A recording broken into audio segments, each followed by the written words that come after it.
Theodore Roosevelt, America's conservation president, did not develop his passion for protecting the wilderness in isolation. One of his earliest influences was his Uncle Rob, who lived next door to the young TR.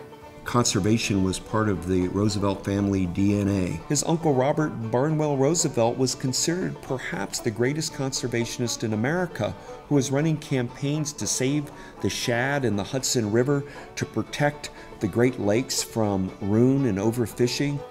Alone in the Roosevelt family, Uncle Rob was a Democrat, and while he didn't share a party affiliation with his nephew, his career certainly left an imprint on Theodore.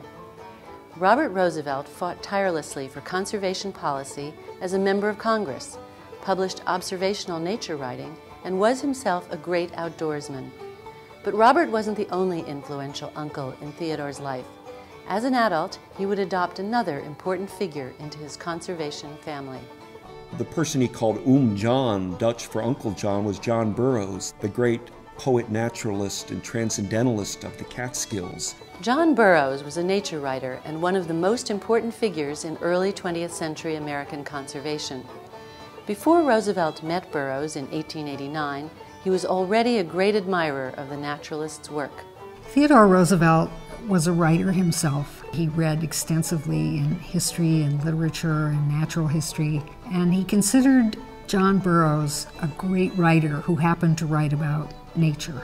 What he loved about Burroughs' writing was that it brought nature to life. You know, you could see the sights and hear the sounds.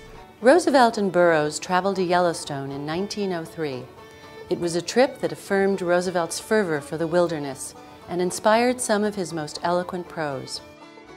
Burroughs and Roosevelt shared a great love of birds, an obsession they held in common with another influential figure in Roosevelt's life, museum ornithologist Frank Chapman. Although Theodore Roosevelt was not literally born at the American Museum of Natural History, he was raised in these halls from his very first days. He was so fascinated with what he learned, and particularly under the guidance of Frank Chapman, one of the leading ornithologists in the country and a curator here. They both shared a great love of bird life. And Chapman later went down to Florida and wrote extraordinary books about the bird nirvana, in northern Florida. But they became inseparable, and I think Chapman helped TR and was an advisor as much as anybody. Chapman developed some of the museum's first habitat dioramas to call attention to the plight of species endangered by the demand for feathers on women's hats. It was at the urging of Frank Chapman and other members of the Audubon Society that Theodore Roosevelt, as president, established the first federal bird reserve on Florida's Pelican Island in 1903. Several of the museum's dioramas are linked to Theodore Roosevelt and his circle of conservationists. The Alaska brown bear diorama was underwritten in the 1940s by the Boone and Crockett Club, a hunter-naturalist organization first led by Roosevelt and George Bird Grinnell.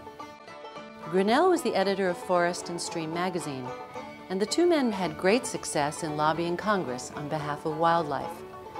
Just 6 years after the Boone and Crockett Club's founding, they persuaded Congress to pass the Park Protection Act, a piece of legislation providing for the enforcement of laws protecting Yellowstone National Park from commercial development.